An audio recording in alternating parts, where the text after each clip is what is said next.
परमात्मा को पाने तथा उसका वास्तविक लाभ प्राप्त करने के लिए पवित्र बाइबल में प्रमाण है कि प्रभु ने मनुष्य को अपना ही स्वरूप बनाया। 6 दिन में सृष्टि रचकर 7वें दिन विश्राम किया। कुरान शरीफ में प्रमाण है कि हजरत मोहम्मद को खुदा स्वयं कह रहे हैं कि मैंने तुम्हें उस परमात्मा की महिमा बताने के लिए भेजा है। वो परमात्मा कबीर है जिसने 6 दिन में सृष्टि रची तथा 7वें दिन तख्त पर जा विराजा। उसकी खबर किसी बाखबर से पूछकर तो देखो। कृपया अवश्य सुनिए जगत गुरु तत्वदर्शी संत रामपाल जी महाराज के अमृत वचन। गीता अध्याय नंबर 17 के श्लोक नंबर 23 में वो मंत्र बताया, सांकेतिक मंत्र है। ओम तत्सत इति निर्देश ब्रह्मण त्रिविध समर्थ। उसमें स्पष्ट किया कि ब्रह्मण माने सच्चिदानंद घन ब्रह्म यानी परम अक्षर ब्रह्म, जो उत्तम पुरुषत्व अन्य परमात्मा इति उदाहरते। उसका जो मंत्र है वो उसके पाने का और वो स्थान प्राप्त करने का जहाँ जाने के बाद साधक फिर लौटकर संसार में नहीं आते। वो तो इस 3 मंत्र का जाप है, नथिंग एल्स, और कुछ नहीं। ये निर्देश है, इति निर्देश है। ये 3 प्रकार से इसका सिमरण है और 3 प्रकार का ये मंत्र है। गीता अध्याय नंबर 15 के श्लोक 16 और 17 में 3 पुरुष, सरपुरुष, अक्षर पुरुष और तीसरा परम अक्षर पुरुष जो उत्तम पुरुषत्व है। यही ये मंत्र तीनों भगवानों के हैं, तीनों पुरुषों के हैं। ओम इस सरपुरुष का ब्रह्म का और तत् ये अक्षर पुरुष का सांकेतिक है, और ओम और तत् मिलकर ये 2 अक्षर का सतनाम बनता है, जिसके विषय में नानक साहिब जी ने कहा कि तेरा एक नाम तारे संसार और मैं एहो आस एहो आधार। और गरीबदास जी ने इसकी महिमा बताई है कि सत्य नाम पालड़ रंग होरी हो और 14 लोक चढ़ाव राम रंग होरी हो। 3 लोक पास अंग धर रंग होरी हो तो ना तुला तुलाया राम रंग होरी हो। तो ये मंत्र जो हैं इनका पता लग जाना अलग बात है, क्योंकि अब तो सार्वजनिक हो ही रहे हैं। 8-10 साल से दास दे ही रहा है, तो लेकिन इनका पता भी लग जा किसी से, वो अधिकारी ना होने से उसका काम नहीं करेंगे वे। अगर ऐसा होता तो भगवान सभी को पहले सार्वजनिक कर देता, कोई किसी ने मंत्र दे दियो सारे पार हो जाएंगे। तो परमात्मा ने किसी का छींट भी नहीं लागण दी। धर्मदास जी से कह दिया था, धर्मदास मेरी लाख दुहाई, ये सार नाम और सत्य नाम की दबार न जाई। सही ये सार नाम बार जो पढ़ी है पिछली पीढ़ी, जो जहाँ मैंने टारगेट रख रखा है 1997 के बाद इस पंथ का फिर से पुनरुत्थान होगा, तब तक इसको छुपा के रखना है, नहीं वो जीव पार नहीं होंगे, क्योंकि ये नकली सबके हाथ में लग जाएंगे मंत्र। आज ये सभी पंथ यही मंत्र देते होते जैसे सार्वजनिक होते तो, और वो अधिकारी है नहीं तो आज भिन्नता कैसे बताता दास के मैं ये मंत्रवार ओरिजिनल है, तो सब कहते वो भी तो यही दे रहे हैं, हमारे गुरु जी भी तो यही दे रहे हैं। और उनसे ये मंत्र प्राप्त करने से कोई लाभ नहीं हो सकता, क्योंकि अधिकारी के बिना बात बने नहीं। तो ये परमात्मा जो काम करता पूरा ही करता है। इस दास को अधिकारी बनाया, सारा ज्ञान दिया, सब प्रमाण दिए, सब सदग्रंथ आपके रूबरू करवाए, तब जाके कहीं आपकी थोड़ी थोड़ी आंखें खुलने लगी अब कि सचमुच ज्ञान यही, भगवान यही, समाधान यही। तो प्रसंग तो चल रहा है कि इन मंत्रों से आपका मोक्ष होगा, और इन्हीं का किन किन ने जाप किया। धर्मदास जी ने यही मंत्र परमात्मा से प्राप्त हुआ था, सतनाम, और सारनाम प्राप्त हुआ था। सारनाम को कबीर सागर में भी लिखा हुआ है, वह आदि नाम लिखा है अक्षर में, लेकिन परमात्मा ने कहा कि ग्रंथ में लिख मैंने गुप्त ही रखा,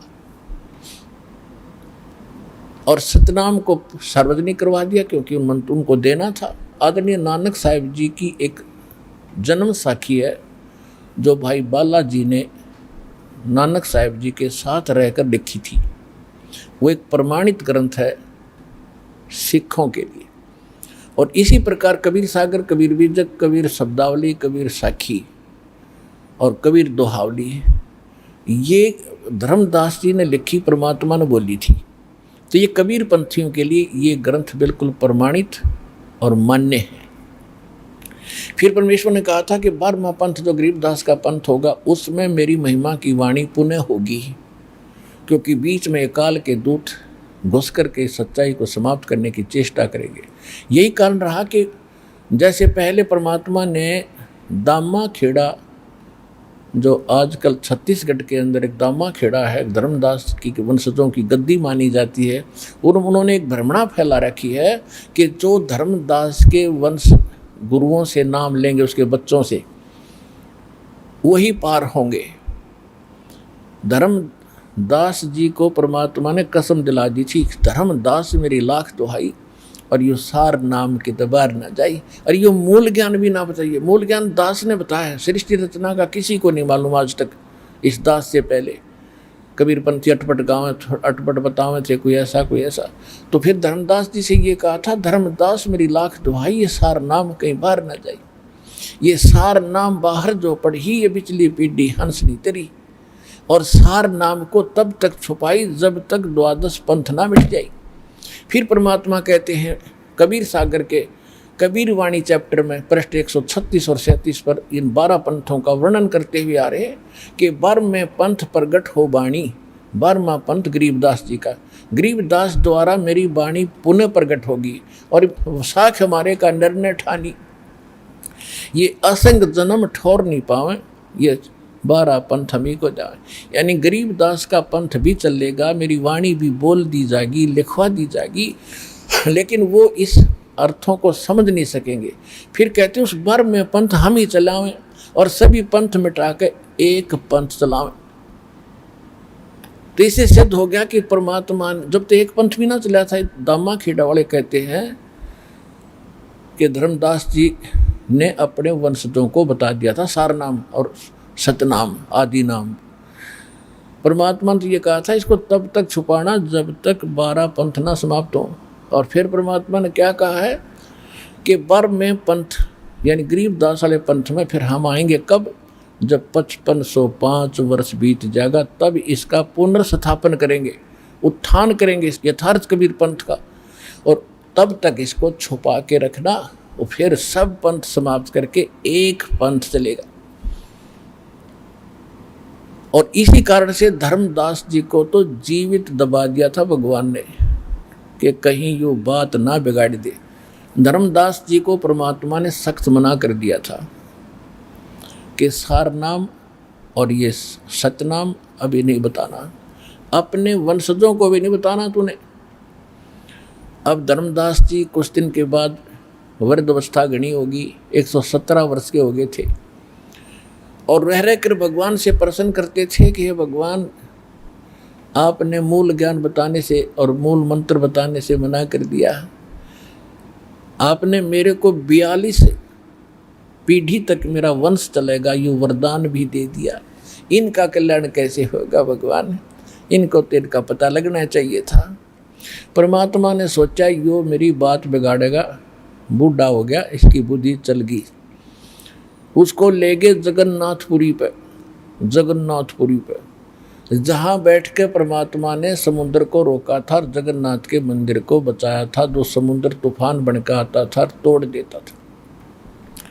धर्मदास जी में प्रेरणा भरी परमात्मा ने कि भी वहाँ, क्योंकि धर्मदास जी बार बार प्रार्थना करते थे भगवान वो स्थान बताओ आपने जहाँ बैठकर समुद्र को रोका था। तो उस दिन परमेश्वर ने कहा कि चल तुझे वो दिखा कर लाऊं।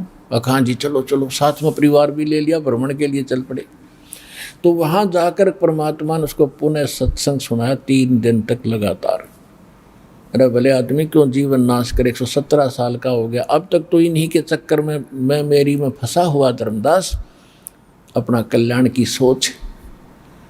तो फिर धर्मदास ने कहा भगवान मेरे बस की बात नहीं रह रही, मैं काम बिगाड़ दूंगा, या तो मैंने सतलोक भेज दो या तो मैंने मौत दे दो, अब मेरे बस की बात नहीं। तब परमात्मा ने उसको वहाँ जाकर पुनः उपदेश दिया, तेरा नाम भी खंड हो गया नालायक, मेरे वचन की अवहेलना करने की भी तूने सोच ली तो भी खंड हो गया तेरा नाम।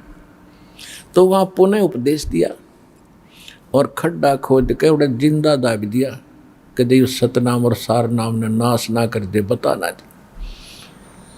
पुण्यात्मा इतना अनमोल रतन था यो, और आज आपको सार्वजनिक कर दिया। आप कितनी किस्मत वाले हो, आप सोच भी नहीं सकते।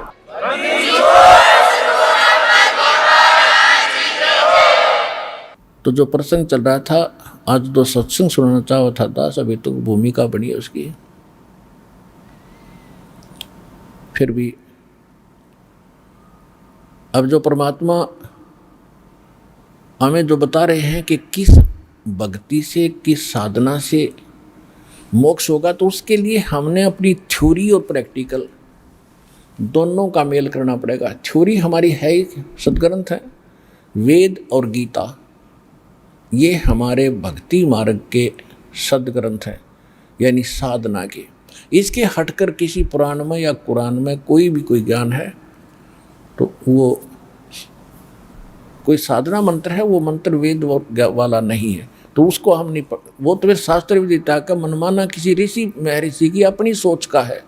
ओम नमः शिवाय, ओम नमः भगवते वासुदेवाय आदि आदि, हरे कृष्ण कृष्ण कृष्ण राधे राधे, ये कोई मंत्र नहीं है। ये तो बच्चों वाले खिलौने, अपना मन खुश करने के लिए शास्त्र विदिता का मनमाना आचरण है। तो हमारे सदग्रंथ क्या बताते हैं? 3 मंत्र, और इस सूक्ष्म वेद में कंप्लीट कोर्स है। यानी वेद और गीता का तो दास इसलिए बार बार वर्णन आपके सुनाता है कि आपके हृदय में ये जच्चा कि इनमें भी लिखा कुछ कुछ सच्ची, यह भी सत्य है। और इससे हटकर जो ज्ञान है वो गरीबदास जी ने परमात्मा की कृपा से परमात्मा लिख रखे। 7 मंत्र, 7 मंत्र देने पूरा ग्रंथ साहब में लिखा हुआ है। उसके बाद फिर ये 2 मंत्र सतनाम आता है।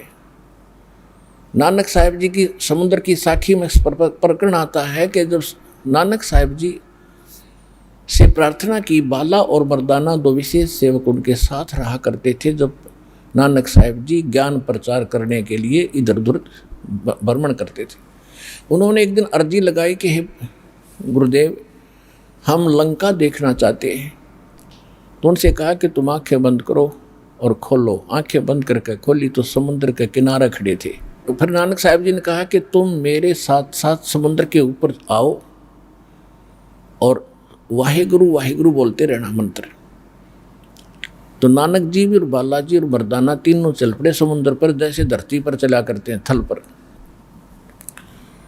अब नानक साहिब जी के मुख से परमात्मा ने उच्चारण करवा दिया। हालांकि ये मंत्र बोल कर जाप करने का नहीं है, ये संतों की और परमात्मा की एक लीला थी कि इसको छुपा भी रखना था और इसको ये भी सिद्ध करना था कि नानक साहिब जी यही मंत्र जाप किया करते थे। तो उन्होंने वो मंत्र उच्चारण ऊंचे ऊंचे स्वरों में जाप करना शुरू किया। उससे पहले ना किया कभी और बाद में नहीं किया कभी। तो उस समय जब उच्चारण करके लगे, ये 2 अक्षर का मंत्र है, ओम और दूसरा तत्,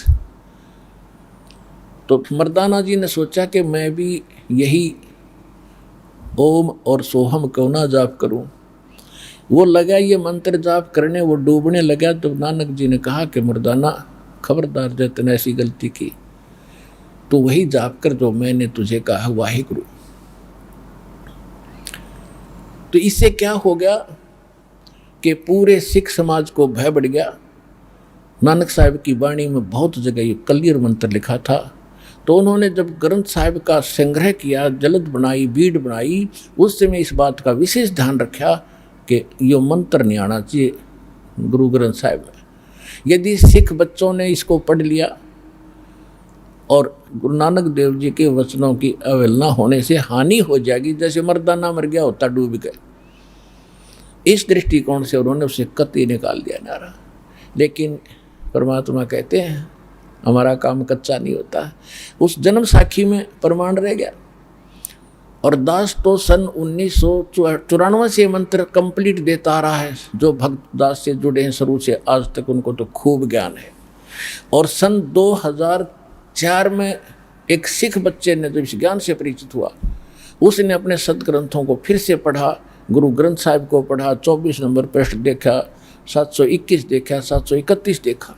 फिर उसने देखा कि जब नानक साहिब जी की विशेष वार्ता लिखी है जन्म साखी में, वह जन्म साखी पढ़ी, क्योंकि यह पंजाबी में थी, मानना इतनी समझ में नहीं आती। उस बच्चे ने आके बताया मुझे कि जी कमाल कर दिया, हम तो धन धन हो गए, थोड़ी बहुत शंका थी, आज वह भी मिट गई हमारी इस जन्म साखी तय। गुरु नानक देव जी यही जाप किया करते थे मंत्र जो आपने हमें दे रखा है। तो पुण्यात्माओं, हम तो पहले वही जाप कर रहे थे और बता भी रहे थे, और इन सदग्रंथों से मैं प्रमाणित होने से एक सिख समाज पर और रहम हो गया भगवान का कि उनको मानना पड़ेगा कि ये मंत्र है सतनाम 2 अक्षर का। और नानक साहब जी कहते हैं जो 2 अक्षर का भेद बताओ सोए गुरु पूरा कहा है। और जे तू पढ़िया पंडित बिन 2 अक्षर बिन 2 नावा, प्रणवत नानक एक लंघाए जे कर सत समावा। यानी इन 2 मंत्रों से एक और है एक मंत्र, और वो गुरुमुख गुरु से लेकर जाप करने का है। तो कहने का भाव ये है कि फिर वो प्रमाणित हुआ कि नानक साहब जी ने इसी से प्रैक्टिकल किया, और उन्होंने क्या बताया, फाई सूरत मुल्क की वेश ए ठगवाड़ा ठगी देश खरा सियाणा बहुता बार ये धानक रूप रहा करता। आदरणीय रामानंद जी ये चारों वेदों और पुराणों के ज्ञाता माने जाते थे। 1400 ऋषि ब्राह्मण प्रचारक बना रखे थे। उसको परमात्मा 5 वर्ष की आयु में उनसे वार्ता हुई, ऊपर लेकर गए, सब कुछ दिखा के लाया, फिर वापस छोड़ा उसने। स्वामी रामानंद जी ने कहा था 2 ठौड़ है, एक तू भया एक से 2, और गरीबदास समकार ने तुम आए हो मुगजो। बोलत रामानंद जी सुनो कबीर करतार, गरीबदास सब रूप में तू ही बोलनहार। स्वामी रामानंद जी ने अपना प्रैक्टिकल किया, क्योंकि फिर उनको वो तो साथ लेकर गए। फिर उन्होंने नाम, फिर जब बाद में वो पहले ओम नाम जपते थे, फिर मालिक ने उनको कंप्लीट कोर्स दिया। कहते हैं रामानंद से लख गुरु और तारे सस के भाव, उनका शेष होकर उनको गुरु पद पर रख के कहा कि ये नाम से मोक्ष होगा गुरु जी। तो परमात्मा ने एक औपचारिकता बनाए रखने के लिए उनको गुरु बनाया रखना था ना। कबीर परमेश्वर को गुरु की कोई आवश्यकता नहीं थी, वो इसलिए बनाना अनिवार्य समझा गया था। आज तक लोग सभी यही समझ रहे थे कि कबीर तो एक दानक दुनक था, जुलाहा था, वो इतना विद्वान नहीं था, रामानंद जी का शिष्य था। तो या तो सबके मन में बैठी हुई है कि कबीर साहब का गुरु जी रामानंद थे। इब सच्चाई को दास ने पता है कि रामानंद जी गुरु थे, लेकिन कबीर जी तो भगवान थे। और खुद कहें कि गुरु की औपचारिकता ना करते तो ये शिवदयाल वाला पंथ जो राधा स्वामी पंथ है, शिवदयाल जी का कोई गुरु नहीं, और गुरु नहीं था, ये भूत बना। तो ये 2 अन्य पंथों वाले आज ये टांग अड़ा देते कबीर साहब का कौन सा गुरु था, हमारे भी गुरु ना थे, कोई बात नहीं। लेकिन परमात्मा ने दया कर रखी है कि उन्हीं के कर कमलों से लिखवा रखा है उनके जीवन चरित्र में कि स्वामी शिवदयाल जी राधा स्वामी अपनी शिष्या बुक्की में बोला करता, हुक्का पिया करता, चुरमा खाया करता, और उसमें कोई पूछता उसको, जब उसको प्रश्न उत्तर करता था जैसे भूत बोलते हैं।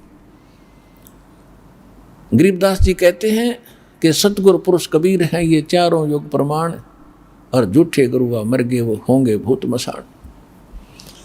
अब प्रसंग जो चल रहा है कि इस 2 अक्षर के मंत्र का, और सार नाम तो छीट भी नहीं लागन दी, परमात्मा ने दया करी हमारे ऊपर।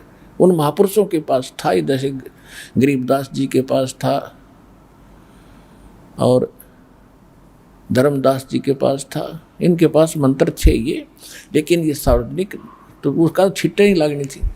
फिर क्या बताते हैं कि गरीबदास जी के ग्रंथ में परमात्मा ने कहा था कि पुनः मेरी कंप्लीट कोर्स गरीबदास 12वें पंथ के द्वारा वाणी प्रगट होगी, उसमें होगा। और गरीबदास जी ने कति नारा लिख रखे, लेकिन समझना उसको कठिन है। इस दास के अतिरिक्त ना गरीबदास जी समझ सके। 200-300 वर्ष हो गए लगभग गरीबदास के पंथ को चले हुए। मेरे गुरु जी के अतिरिक्त उसमें ये 2 अक्षर का मंत्र भी कोई नहीं देता, ओनली मेरे गुरु जी दिया करते थे। दास ने उनको खूब छान रखा था पूरे कभी गरीबदास पंथ को। कोई तो ओम नमः शिवाय, और कोई सतगुरु देता है, और कोई सो हमको 2 हिस्सा में कर लेता है। गरीबदास जी की वाणी है कि सोहम सोम धुन लगे, ऐसा तो उन्होंने सोच लिया सोम में सोम नाम है। और 6 जगह वास्तविक मंत्र भी लिख रखा है, क्योंकि यही तो खेल था संतों का कि इसको ये बालक नहीं समझ सकेंगे ना तो बिगाड़ देंगे काम। गरीबदास जी ने स्पष्ट लिखा हुआ है कि राम नाम जप कर ठर होई, ये ओम सोहम मंत्र दोई, ओम सोहम जाप जपिए, योग युगतिया दोणी तपिए। कहते और फंड ना करे, इससे जाप कर। ओम सोहम जप श्वासा, श्वासा पारस भेद हमारा, जो खोजे सो उतरे पारा। पता इसका क्या समझ में आवे? इनका भी श्वास से इसका सिमरण है। और कैसे है ये दास के पास उपलब्ध है। यही गीसा दास साहब जी को मिले थे जो खेखड़ा वाले हैं। उन्होंने अपनी वाणी में लिखा है कि ओम सोहम जपले भाई, राम नाम की यही कमाई। और पूरा गीसा पंथ और ये गीसा जी के चेले हुए हैं ये नेकीराम पंथ नारी से, ये इस एक यूँ आरती है छोटी सी 5-7 पंक्तियों की। ओम सोम जपले भाई, राम नाम किया है कमाई। ये सिर्फ इन्होंने जाप करे हैं पूरा, यानी पूरा वो गायत्री मंत्र जैसा पढ़ा करें। ओम सोम का जाप नहीं जपते वो, ना मंत्र देते। गीसा संत को दास खूब जान चुका, क्योंकि ये मिले जुले पंथ थे। इनमें बहुत से संतों से दास मिला, उनके उपदेशियों से भी बात हुई। ये नाम देने का आदेश होने से पहले दास, क्योंकि गीसा संत के बारे में सुनी, उसमें गया भी, वहाँ भी देखेंगे अच्छा महापुरुष भगत हैं, उनको भी ज्ञान होगा। कख भी ना पाया किसी के पास, ना कबीर पंथियों के पास पाया। फिर परमात्मा ने दास को सब जगह घुमाकर जब ठीक ठिकाना लाया कि अब तू शुरू करे, ना यो मेरा भी भ्रम रह जाओ, उनके पास होगा कुछ ना कुछ। लोग पुण्यात्माओं में दास बार बार कहता है कि आपके ऊपर जो मेर मालिक ने करी है, तो कोई छोटी बात मत समझना इसको। और आप कितने पुण्यकर्मी हैं, इस रजा को बना कर रखियो, इस माया की जगड़ अगड़म तगड़म में जीवन नष्ट ना करियो। मूल काम ये है इस जीवन का, जय कर्या जात इसको करियो। अब रही बात संत, ये ज्ञान और बड़ी लतीफेदार बातें बनाने वाले तो दुनिया होकर चली गई। गरीबदास साहब ने कहा कि गोरख से ज्ञानी घने, और सुखदेव ज्योति जहान, और सीतासी बहु भारिया, भाई संत दूरी अस्थान। कहते हैं गोरख से ज्ञानी गणे, क्योंकि परमात्मा कबीर जी गोरखनाथ को मिले थे। और गोरखनाथ जी ने सिद्धि में भी अपनी ट्राई कर ली थी भगवान को फेल करने की, वो स्वयं ही फेल हुआ था। और ज्ञान जितना उसको प्राप्त था, वो ज्ञान के साथ भी मालिक से वार्ता हुई थी, वहाँ भी वो फेल हो गया था। फिर परमेश्वर ने उसको ज्ञान दिया, सच्ची भक्ति बताई, और फिर नाम दिया। गोरखनाथ जी को परमात्मा ने ओनली सतनाम दिया था, इसकी विधि नहीं बताई थी इसको कैसे सिमरना है। तो कहने का भाव ये है कि फिर गोरखनाथ जी इस ज्ञान को, मालिक के ज्ञान को ग्रहण कर इतने वक्ता पा के गए थे। कहते हैं हजारों की संख्या में तो उसके राजा भी शेष हो गए थे, और 1 नंबर के विद्वान सिद्ध हो गए। कहते हैं हल्दी की गांठ थे और पंसारी बन गए। तो क्या बताते हैं कि बेखों के लश्कर फिरें ये बाणी चोर कठोरे, सतगुरु धाम न पहुँचेंगे ये 84 के डोरे। अब जैसे गोरखनाथ को ज्ञान हो गया तो फिर ज्ञानी पाक गया हो, तो यहाँ गरीबदास जी कहते हैं गोरख से ज्ञानी गणे। कह कितने धक्के खाते फिर ऐसे विद्वान और चुटकुले बातें अटपट बातें करने वाले। गोरख से ज्ञानी गणे ये सुख दे जति जहान, और सीता सी बहु भारिया पर संत दूर स्थान। जैसे सुखदेव ऋषि के बारे में कथा सुना करते थे ये धर्मगुरु, कि राजा जनक के पास एक बार सुखदेव जी गए थे। पहले तो गुरु बना ही नहीं रहे थे। जब भगवान विष्णु के लोक में गए, उसने इसको धिक्कारा, भाई बिना गुरु के तेरा कितना ठिकाना नहीं। फिर और 1-2 संतों के पास, ऋषियों के पास वार्ता की, उन्होंने भी यही बताया भी गुरु बिन बात बना नहीं। अंत में इसके पिता व्यास जी ने भी यही कहा, बेटा तेने तो जीवन नाश कर दिया, गुरु तो बनाना पड़ेगा। गुरु किसको बनाना है कि भगवान विष्णु ने खुद कह दिया था कि राजा जनक आज के दिन में मेरा सही उपासक है, उससे दीक्षा ले। और सुखदेव ऋषि का क्या बीमारी थी कि मैं बाल ब्रह्मचारी, और राजा जनक गृहस्थी, शादी कर रखी, बाल उसके कई रानियां हैं, मैं कैसे एक ये और एक काल का जाल और बाधा और ऐसे बीच में द्वार खड़ी कर रखी है। जिसने थोड़ा सा संसार से हटकर कोई ब्रह्मचारी सा बन गया, लाल लूल लत्ते पहन लिए, वो ने सोचा तो इनते ऊपर राम हो गया, इससे हटकर बड़ा पता नहीं क्या बन गया, चौधरी पा क्या। तो उसके मन में ये भी समस्या आ गई कि कहते हैं राजा जनक गृहस्थी भाई और कैसे शीश निवाऊं जाई। अब गुरु बनाना है तो मत्था भी टेकना पड़ेगा। सुखदेव बोले ज्ञान विवेका, हमने स्त्री का मुंह नहीं देखा और राजा जनक गृहस्थी भाई और कैसे शीश निवाऊं जाई। यानी मत बाल ब्रह्मचारी हूँ, मैंने स्त्री का मुंह भी नहीं देखा आज तक, उसके वो गृहस्थी आदमी है, गृहस्थी को और फिर साधु संत ऋषि और शीश झुकावे, उसकी तो इज्जत का नाश मान्या करते हो। तो सभी ऋषियों ने बता दिया भाई या तो भगवान की बात मान ले, जो उसने कहा कि राजा जनक से नाम ले ले, अब और गुरु बनाने का भी कोई फायदा नहीं, तो बेसिक बात बिगाड़ अपनी, और नहीं ऐसा करेगा तो तू गधे की योनि में जाएगा। जब उसको ये कहा गया ये शब्द तो उसका झटका लगा, गधे की योनि। इसको पिछला अपना कोई संस्कार थे उसके अच्छे, पिछला किसी जन्म में वो गधा बना हुआ था और उससे पहले बहुत बड़ा अच्छा साधक था, वो सारे दिखाई दिए उसने, और गधा भी अंधा हो गया क्योंकि उसके कुम्हार ने अपना खूब काम लिया पजावे पे, अंधा हो गया। जब मारा लठ छोड़ दिया, जा कितने धक्के खा। वो चलता चलता जंगल में जा रहा था, एक नाले में फंस गया। इक्का दुक्का आदमी आवा जावा था उस रास्ते से, किसी ने उठा निकाला कोई नहीं, उसकी पुली बना ली, ऊपर के पैर टेक कर पार हो जा। वो हफ्ते 10 दिन में भुगत कर प्यासा भूखा मरा, वो उसके सामने घूम रहा था। हमारे अंतःकरण में प्रत्येक प्राणी के जिन जिन योनियों को आप भोग चुके हो, चाहे राजा बने, रंक बने, गधे कुत्ते बने, वो सब आपके अंदर अंकित हैं कोड वर्डों में। और जब वो खुल जाता है वो सामने रील शुरू हो जाती है, तो उसके बाद रील शुरू होगी। तो यहाँ गरीबदास जी कहते सुखदेव ने 84 भुगती बना पजावे खरवो, खरवाने गदा, और तेरी क्या बुनियाद पुरानी तो पेंडा पंथ पकड़वो हो। कि सुखदेव ने 84 लाख योनियों में धक्के खाए, ऐसे ऐसे ऋषि भी रहा, ये पहले भी और अब भी था।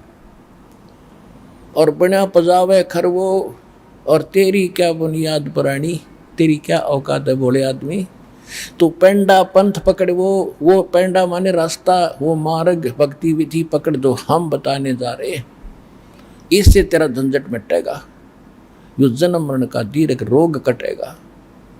अब जो प्रसंग चल रहा था कि सुखदेव ऋषि का झटका लगा, फिर आंखें नीची करके हिम्मत सी करके राजा जनक के चला गया द्वार पर।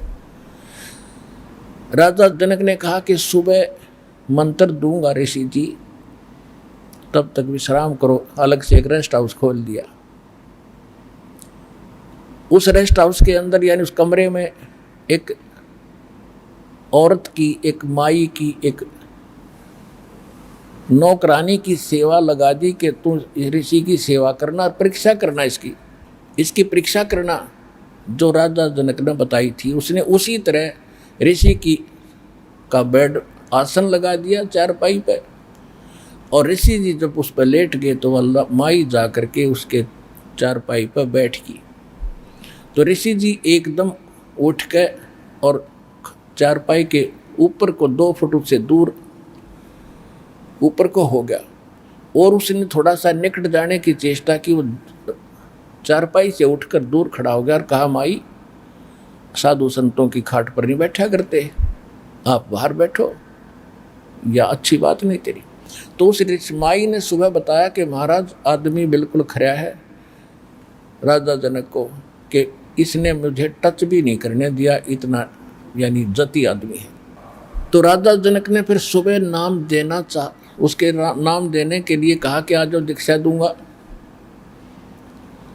सामने आसन बैठा था नीचे, और राजा जनक ने कहा अपने नौकरों से कि मैं स्नान करूंगा गर्म पानी तक, और मेरा गर्म पानी करो। अब उन नौकरों ने जला कर चूल्हा वहीं पर धर के एक बड़ा डेग सा वो पतीला और लकड़ बाल दिया, तो पानी ऐसे उबला जैसे जलेबी तारती आना उबाड़ा करें पात ने। और उसके साथ में स्नान करने का पाटड़ा डलवा लिया, उसके कति उबलते के साथ में।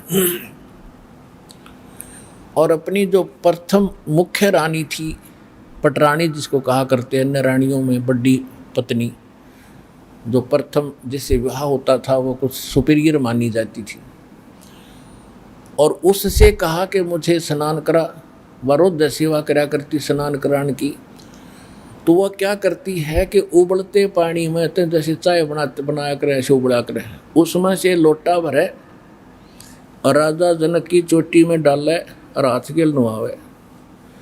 और ऋषि जी न्यू हुआ पाछे उजड़ गया, पानी उबलता जल डाल रहे थे राजा जनक पे, और सुखदेव शुक्ड़ा बैठा बैठा अकेले जल गया। तो पर राजा जनक ने तब उसकी फड़क निकालने के लिए कहा कि ए व्यास के बेटे, यदि तू अपने आप को जति और ब्रह्मचारी मानता है और हम गृहस्थियों को तू घटिया मानता है, हमारे पास कोई भक्ति नहीं है, तो बेटा मेरे स्नान करने के बाद इस गटर में जो पानी गया नाली में, तो इसमें उंगली दे के दिखा दे, आ जा एक बार चेक कर। इसने बोला मैं ना दूँ, जल जा मेरी सारी उंगली। कहते हैं राजा भी हंस से दे जब तारी, हर में स्नान करावे नारी, अरे ऐसा योग कमाया पुता, क्या हुआ जो इंद्रिय धूता।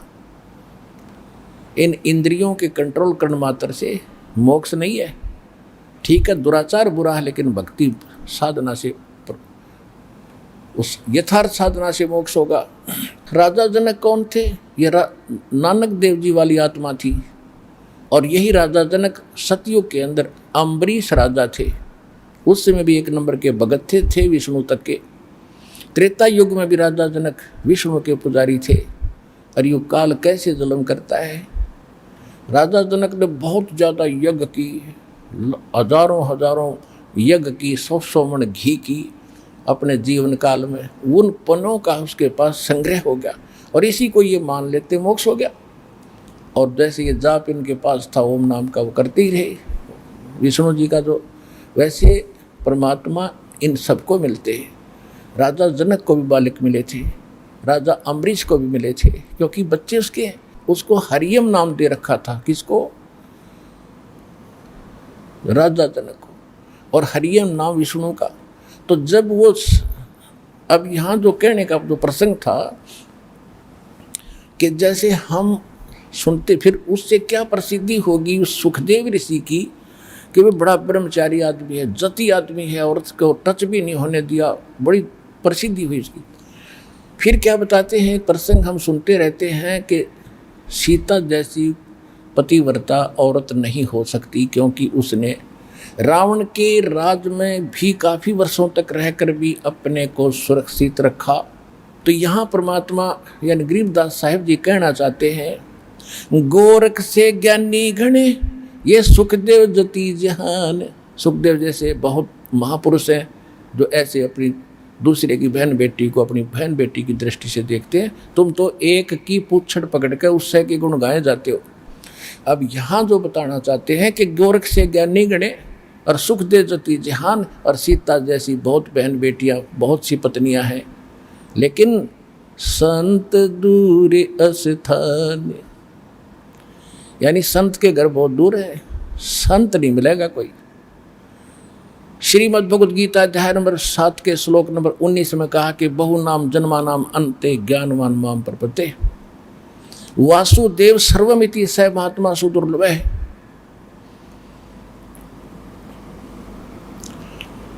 इसका अर्थ ये बताया है कि जैसे 7वें अध्याय के 12 से लेकर 15 तक तो गीता ज्ञानदाता ब्रह्म ने कहा कि जो ब्रह्मा विष्णु महेश तक की पूजा करते हैं तीनों गुणों की, ये राक्षस स्वभाव को धारण किए हुए मनुष्यों में नीच दूषित कर्म करने वाले मूर्ख हैं। और मेरी मुझ ब्रह्म की भक्ति करने वाले 4 प्रकार के अर्थार्थी, आर्त और जिज्ञासु और ज्ञानी। आर्त अर्थार्थी जिज्ञासु को रिजेक्ट किया, कहते ज्ञानी है ये है भगत सही मेरे, लेकिन इनको तत्वदर्शी संत ना मिलने से, परम संत ना मिलने से ये मेरे वाली इस घटिया गति में ही आश्रित रहे। फिर 7वें अध्याय के 19वें श्लोक का ये सारांश है कि बहु नाम जन्मा नाम अंते ज्ञानवान माम प्रपते। बहुत बहुत जन्मों के किसी एक जन्म में ये ज्ञानी आत्मा मेरी ब्रह्म तक की भक्ति तक पहुँचते ना, तो ये आन उपासना में अपना जीवन नाश करते रहते हैं। मेरी भक्ति, ब्रह्म की भक्ति बड़ी मुश्किल से कोई एक आध किसी जन्म में करता है। और वासुदेव सर्वमिति स महात्मा सुदुर्लभ है, ये बताने वाला संत कि वासुदेव ही सब कुछ है, वही पाप नाशक है, वही मोक्षदायक है, वही सबका पालक है, वही सबका सृष्टि रचने वाला है, और वही उस परम धाम को प्राप्त कराने वाला है।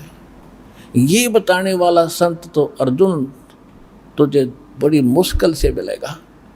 वासुदेव नोट श्री कृष्ण। वासुदेव, देव माने परमेश्वर, वासु माने जिस परमेश्वर का सबके ऊपर वास है, सबके ऊपर कंट्रोल है, यानी कुल का मालिक।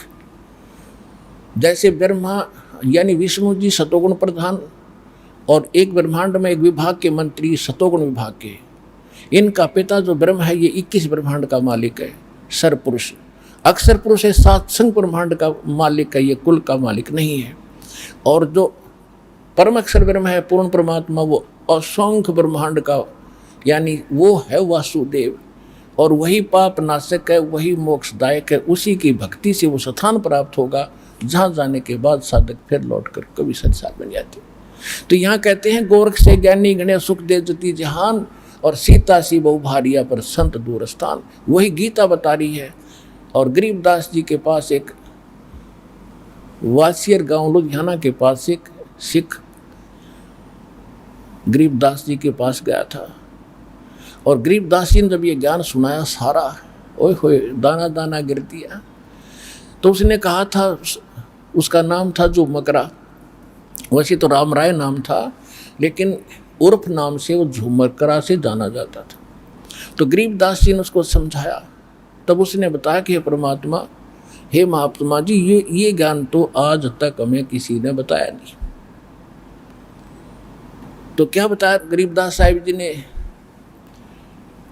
कि इस ज्ञान और इस समाधान के बताने वाला संत तुझे करोड़ों में नहीं पाओ भाई, करोड़ों में। तत्व भेद कोई ना कहे रे झूम करो, और ये पैसे ऊपर नाच सुनो राई झूम करा। गरीबदास जी की वाणी में एक पौना घंटा का लगभग ये अंग है जो झूमकरा को समझा रहे हैं, और सारी डिटेल इन लोकोक्तियों के माध्यम से ही बोला है, दोहों के माध्यम से। इन दोहों को समझना कोई बालकों का खेल नहीं था, इसलिए सारा अभी तक भ्रम पड़ा रहा। तो क्या कह रहे हैं कि तत्व भेद कोई ना कहे रे झूमकरा, ये सब पैसे ऊपर नाच सुनो रे झूमकरा। तुम ऐसे कर दो, हैं 500 कपड़े चढ़ा दो, श्राद्ध निकलवा दो, ये माया, ये सिर्फ पैसे ऊपर नाच है, इनको तत्व ज्ञान नहीं है। और फिर इस तत्व ज्ञान का जानकार कोटों मध्य कोई नहीं रे झूमकरा, अरबों में कोई गर्क सुनो राई झूमकरा। होय होय, कहते करोड़ संतों में तुझे इस मार्ग के बताने वाला नहीं मिलेगा, करोड़ों में, अरबों में कोई एक मिलेगा गर्क। गर्क माने गर्क के वैसे हमारे देसी भाषा यहाँ का हरियाणा की लैंग्वेज में बाणी लिखी। गर्क के 2 अर्थ हैं। एक तरह का अर्थ रहा बेड़ा गर्क हो, यानी नाश होना। एक गर्क कहते थे भाई यो तो धन में गर्क है, यानी घना धनी, उसको कहते थे गर्क। हंग यानी ताकतवर को कहते तो भाई शक्ति में गर्क है, हांगे में गर्क है, यानी बड़ा पहलवान आदमी है। यानी अपने उस का मास्टर, यानी जिसके अंदर कंप्लीट ज्ञान हो, घना हो, जैसे भाई तो धन में गर्क हो रहा है, यानी अरबपति खरबपति है। तो इस प्रकार बताया है कि कोटों मध्य कोई नहीं रह झूमकरा, अरबों में कोई गर्क सुनो राई झूमकरा। अरबों में गर्क, गर्क माने कंप्लीट इन ऑल रिस्पेक्ट, जिसका ज्ञान भी सच्चा हो, जिसका समाधान नाम और कंप्लीट कोर्स हो, कहते ऐसा तो तुझे अरबों में मिलेगा। तो ये रामपाल दास है भाई। आज विश्व की 7 अरब के आसपास आबादी है, और इसमें करोड़ों की संख्या में मार्गदर्शक भी हैं। एक इस रामपाल दास को छोड़कर इस विश्व में आज कोई संत नहीं है इस कंप्लीट कोर्स का जानकार।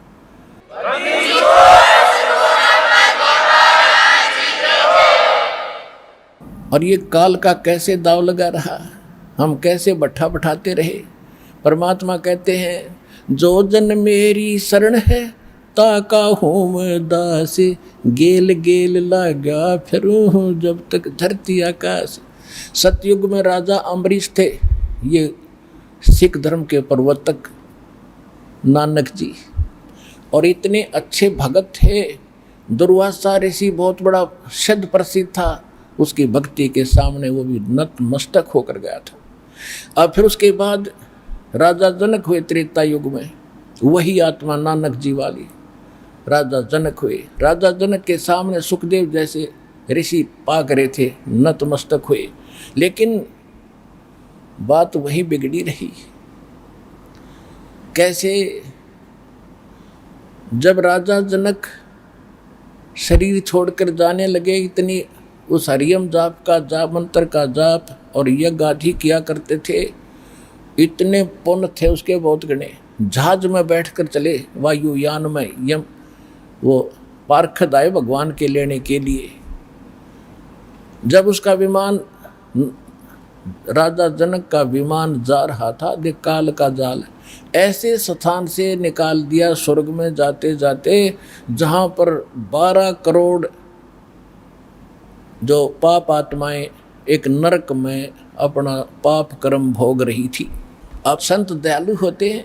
राजा जनक राजा था, गरीबों को सुख देता था, बड़ा रहम था उसके अंदर। तो उसने देखा कि भी ये हाहाकार कहाँ मची है, और चालक विमान रोक दिया, पता करो ये क्या, किसको क्या कष्ट है। राजा का वो स्वभाव था। तो उन्होंने बताया पार्षदों ने जो साथ थे कि महाराज ऐसे ऐसे यह एक नरक है, क्यों तो रोज गाना दाना था उसका, उनका था, और यहाँ पर 12 करोड़ आत्माएं अपना पाप भोग रही हैं, ये अपना दंड पूरा करके ही यहाँ से छूटेंगी, वैसे नहीं। तो राजा जनक ने कहा कि इनको सबको छोड़ दो, मैं नहीं देख पा रहा। तो उन पार्षदों ने कहा कि आप यहाँ राजा नहीं हो, आपका आदेश नहीं चलता, यहाँ आदेश चलेगा धर्मराज का। धर्मराज ने इनको दंडित किया हुआ है, और वही कहेगा तो छूटेंगी, ना छूट नहीं सकती। तो उसने, राजा जनक ने कहा कि अगर इनको नहीं छोड़ते हो तो मुझे भी नरक में डाल दो, मैं नहीं जाता आगे। अब परमात्मा कहते हैं कि तुम बिना विवेक के कहीं रहम भी कर देते हो तो वह भी गलत है। अब जैसे एक भक्त ने कहा था कि भी, जैसे दास कई बार ये सुनाता है कथा कि एक रुचि नाम का ऋषि था, वो सरासरुत के विरोधी था, वेदों में लिखी बातों पर अनुकूल चल रहा था। उसके 4 पिताजी, पितामह, दादा, चौथा दादा दिखे। उन्होंने कहा कि हम पितर बन गए हैं तो श्राद्ध निकाल। रुचि ऋषि नाट्य कि ये करने से तो मैं भी नरक में जाऊंगा, आप तो गए। और वो भी मानते हैं कि वेद में बिल्कुल सही कहा है, ये कर्म करना नहीं चाहिए।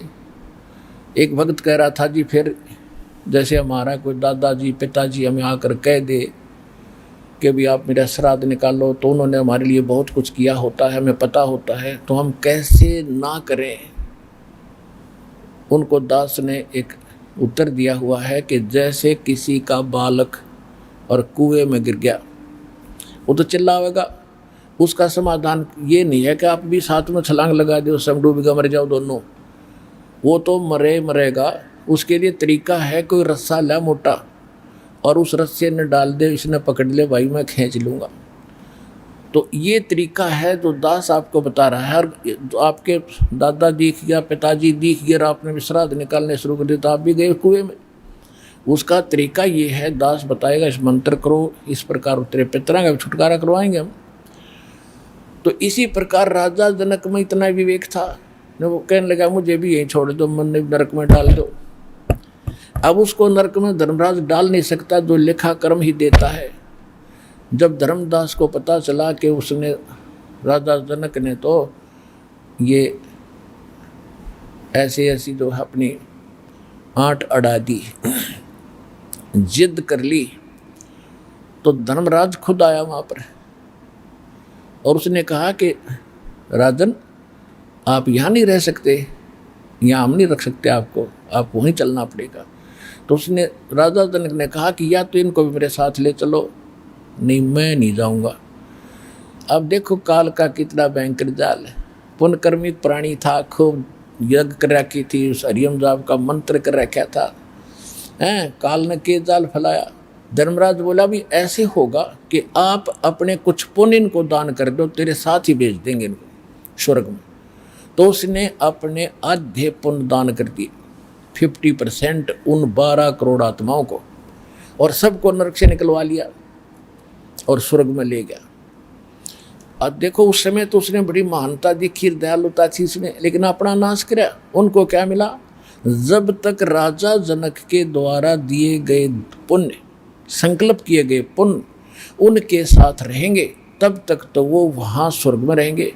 वो पुण्य समाप्त होते उनको फिर उसी नरक में ठोका जाएगा, क्योंकि वो पाप भी भोगने ही पड़ेंगे। यहाँ का ये विधान है, और ये विधान का नाश होता कबीर परमेश्वर की शरण में आने के बाद। जब ही सतनाम हृदय धरो, भयो पाप को नासे, जैसे चिंगारी अग्नि की वही पड़े पुराने घासे। अब राजा जनक आधा तो खाली वहाँ करवा दिया, लुटवा दिया काल ने। आधे पुण्य उसके बचे थे वो वहाँ स्वर्ग में नष्ट करे, विष्णु जी के लोक में। और फिर राजा अम्बरीश रूप में यही आत्मा रही, राजा जनक रूप में ये रही। सामने नौकर रहते थे, हजारों की संख्या में सैनिक होते थे, हुक्म चलता था। और वही लुटी पिटी आत्मा फिर कौन बन गई? नानक जी, श्री नानक देव। कालू राव मेहता के खत्री के घर में जन्म लिया पश्चिमी पाकिस्तान में। जो जन मेरी शरण है ताका होम दासे, गेल गेल लौगा फिरूं हूँ जब तक धरती आकाश। अब फिर उस प्यारी आत्मा को संभाला राजा ये गुरु नानक देव जी। एक सुल्तानपुर शहर में एक नवाब के यहाँ नौकरी करते थे, खुद नौकर लग गए जहाँ पहले इनके नौकर होते थे, लुट पिट के। और ये दयालु फिर आए, फिर उनको संभाला और फिर उनको पार किया।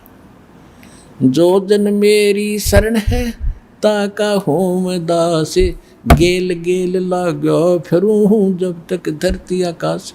तो इसी प्रकार परमात्मा आपके साथ लगा हुआ था, ये आपको भी पार करेगा जब विश्वास के साथ ये भक्ति करते रहे। बोलो सतगुरुदेव।